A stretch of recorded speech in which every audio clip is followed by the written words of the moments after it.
distance and displacement.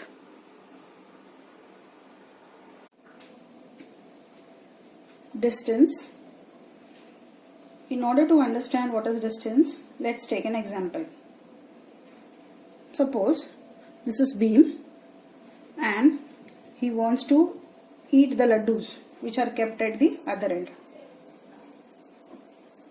Now Bhim thinks of taking this particular path which is of 5 meters. But he finds that Kalia is standing there in the path. So if Kalia comes to know that Bhim wants to reach to the plate of laddus, Kalia would also reach the plate of laddus because Kalia is also eyeing for the laddus. So Bhim thinks of taking up another secret path. Now the path that Bhim can take is this particular path of 4 meters and 3 meters, or Bhim can take up this particular path of 3 meters and 4 meters, or Bhim can take this path of about 6 meters. Okay, so how many paths are possible for Bhim in order to reach the laddus? Well, there are many possible paths. If Bhim takes this particular path of 4 meters and 3 meters, it means that he will have to travel about 4 plus 3 is equal to 7 meters. If Bhim takes this path of 3 meters and plus 4 meters, he will have to travel a length of about 7 meters. If Bhim takes this particular path, then he will have to travel 6 meters in order to reach the laddus. Okay. So what is this 4 plus 3 7 meters, 3 plus 4 7 meters, 6 meters? It is the actual length of path which is travelled by Bhim in order to reach the laddus. So the length of the actual path which is travelled by an object between the points in which it moves is called as distance. So how do we define distance? Distance is the actual path which is travelled by a body between the points in which it moves. In order to describe distance, we require only magnitude. That is, we require only a number in order to express distance. We don't need direction. So, distance is a scalar quantity. Now, distance can be measured in miles, kilometers, meters, centimeters. But we have a standard unit which is acceptable throughout the world, and this unit is called as System International, that is SI unit. So the SI unit of distance is meters, and you know that it is denoted by small m. As we said, distance only has magnitude and no direction. That means the path, the actual length of the path that will be covered by an object will never be negative. Now look at this image. This is Bhim's house and this is where Bhim is. So, how far is Bhim from his house? Well, you would say Bhim is at a distance of 11 meters from his house, or Bhim is at a distance of 4 plus 3 is equal to 7 meters from his house, or Bhim is at a distance of 7 meters if he is taking this curved path, or Bhim is at a distance of 6 meters from his house, or again 3 plus 4 is equal to 7 meters, or Bhim is at a distance of 10 meters from his house. So, how do we exactly know how far is Bhim from his house?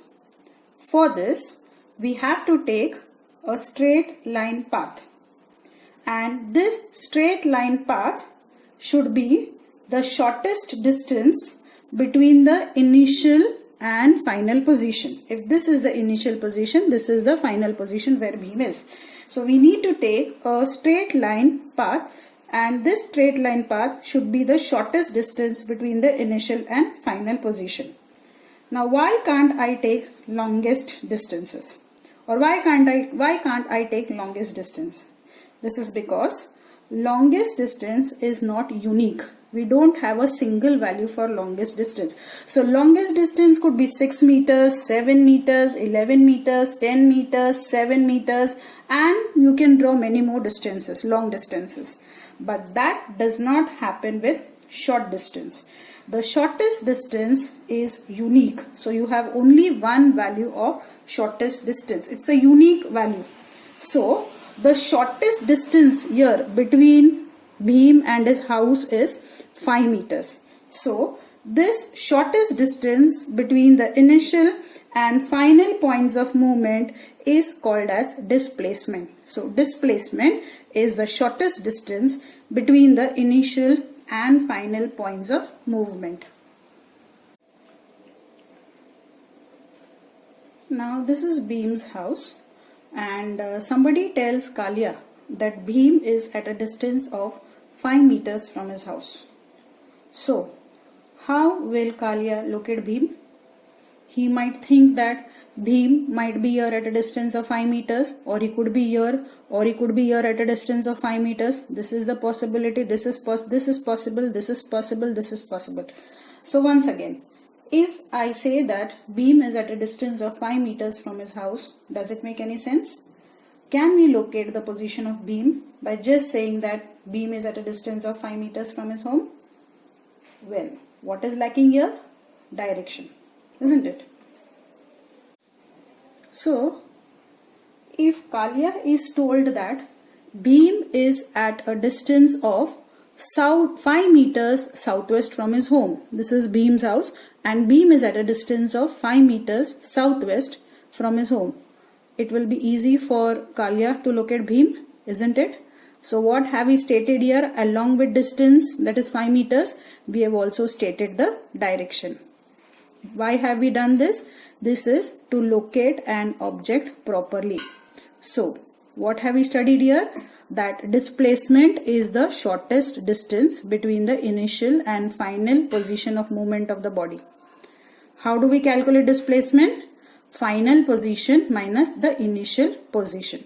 This is the initial position and this is the final position. So now we are saying that Bhim is at a distance of 5 meters southwest. So what is the initial, what will be the initial position here? 0. And what will be the final position here? 5 meters. So what will be the displacement here? Final position minus the initial position, that is 5 meters minus 0 meters, which is equal to 5 meters. Now in order to describe displacement, we require magnitude, as we said here, 5 meters, and along with that direction is also very important. Without direction we cannot describe displacement.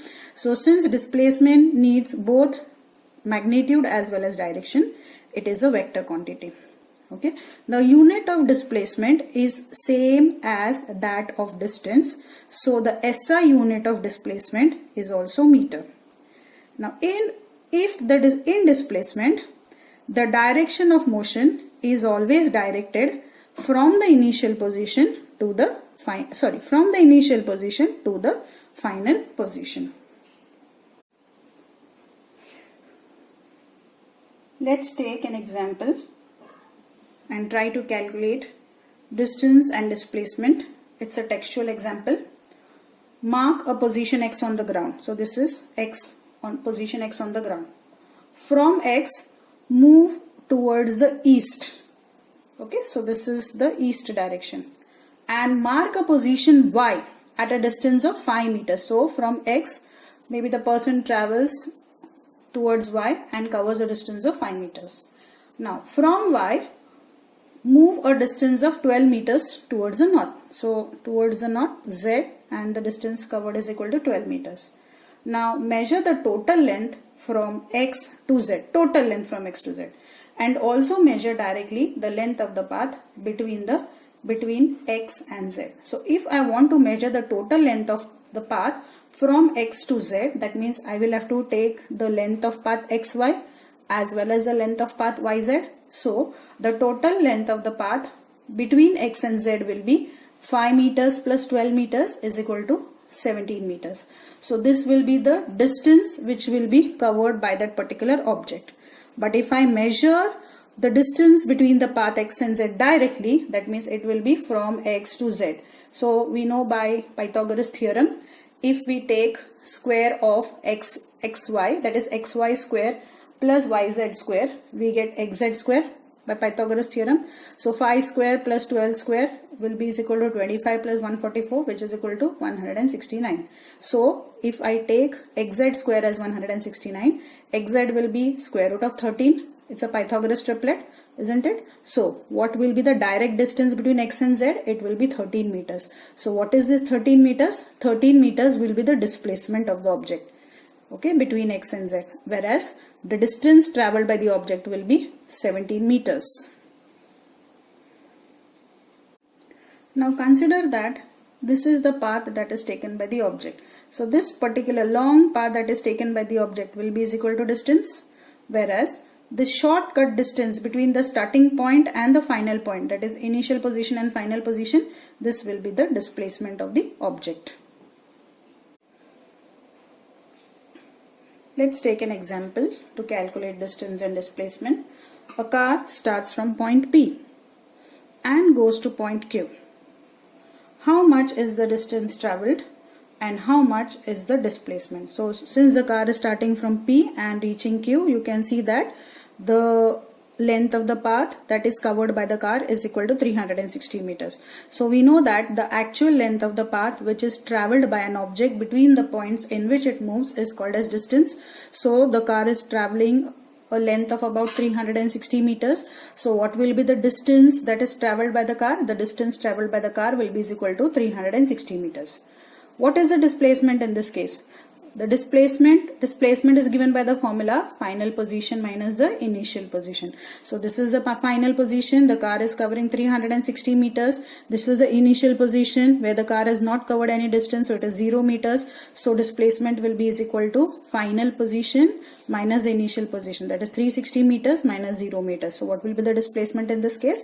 It will be 360 meters. So here distance is equal to displacement, isn't it? Where here the distance traveled by the car is equal to the displacement of the car along a straight line. So distance can be equal to distance or displacement can be equal to distance. Okay. Now let's take another case. A car starting from P goes to Q and then returns to P. What is the distance traveled by the car now?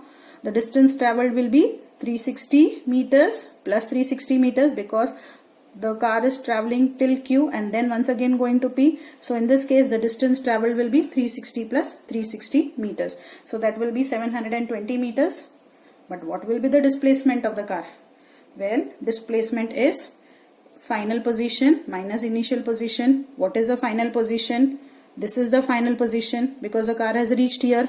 What is the initial position? This is the initial position. So final position minus initial position. The car has once again come to the same position. So what will be the displacement here? The displacement will be is equal to 0. So displacement can be less than distance, isn't it? This is what we have studied from the example. Or displacement can be equal to distance. Now distance can be equal to displacement or distance can also be greater than displacement. Every morning Swarali walks around the edge of a circular field and this circular field has a radius of about 100 meters. If Swarali starts from point A, that is, sorry, I've written by mistake, I've written P, it should be A. So if Swarali starts from point A and takes one round of the circular track, then what will be the distance covered by Swarali and what will be her displacement? Now since Swarali is taking a circular path, the distance of the circular track will be is equal to the circumference of the circle, isn't it? So distance travelled by Swarali will be is equal to the circumference of the circle. Okay, so distance travelled is equal to C, that is circumference of the circle. What is the formula to calculate circumference of the circle? 2 pi r. So C will be is equal to 2 pi r. We substitute the values. 2 as it is. What is pi equal to? 3.14. It is a constant value.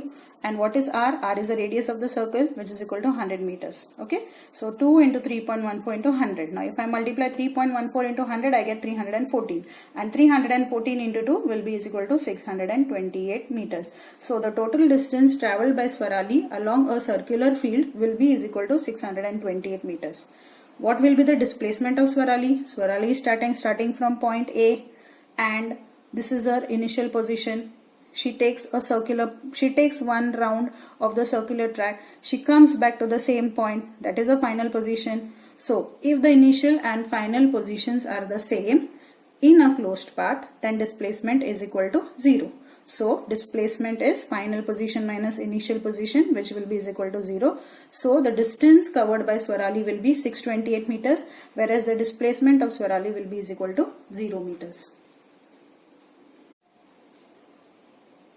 So let's try to distinguish between distance and displacement. So you know that now from now on you will have to write down 4 points in distinguish between. Okay, so what is this? How will we distinguish between distance and displacement? What is distance? What is displacement? We know the definitions. Distance is the actual length of the path followed by the body between the points in which it moves. What is displacement? Displacement is the shortest distance between the initial and final points of movements. Distance is a scalar quantity because distance can be described only by magnitude. For displacement, we require both magnitude as well as direction. So displacement is a vector quantity. Now distance is the length of the path. So distance is always positive. Distance can never be negative or 0. Okay, so distance is always positive. But displacement can be positive if we take displacement towards the right hand side. We consider that distance is positive, and if we take the displacement in the opposite direction, then displacement will be negative. And in case of a closed path, the displacement is equal to 0. We have already seen a few examples in the previous slides. So displacement can be positive, negative or 0. But what about distance? Distance is always positive. Distance is always greater than displacement, or it is equal to displacement. But displacement is less than distance or equal to distance. Uniform motion and non-uniform motion. Let us try to study uniform and non-uniform motion with the help of an example. Here I have shown, with the help of a chart, I have shown distance covered by car A and car B. Now it is seen that the time intervals is fixed. That is, we have shown the distances after every half an hour. That is 9 am, 9:30 am, 10 am, 10:30 am, and so on, so and so forth. So like here you can see the time difference is half an hour, the time difference is half an hour, time difference is half an hour. Now if we look at the distance covered by car A, at 9 am car A covers a distance of 10 meters. At 9:30, that is in half an hour, the car A covers a distance of 20 meters. So what is the difference between two consecutive distances? 20 minus 10, 10 meters. Now at 10 am, car A covers a distance of 30 meters. Once again, compare the difference in the consecutive distances. 30 minus 20, 10. Again here, 40 minus 30, 10. 50 minus 40, 10. Isn't it? So car A has covered equal distance in equal intervals of time. So whenever an object covers equal distance in equal intervals of time, the motion is said to be uniform motion. Now see the distance covered by car B. At 9 am, car B covers a distance of 12 meters. After half an hour, that is at 9:30, car B has covered a distance of 19 meters. So difference between two distances, 19 minus 12, which is equal to 7 meters. So in half an hour, in the first half an hour, car B covers a distance of 7 meters. Now see, at 10, car B covers a distance of 23 meters. So now what is the difference between these two consecutive distances? 4 meters, isn't it? Previous first and the second, it was 7 meters. Now the second and the third, if we compare the distances, the difference in distance is equal to 4 meters.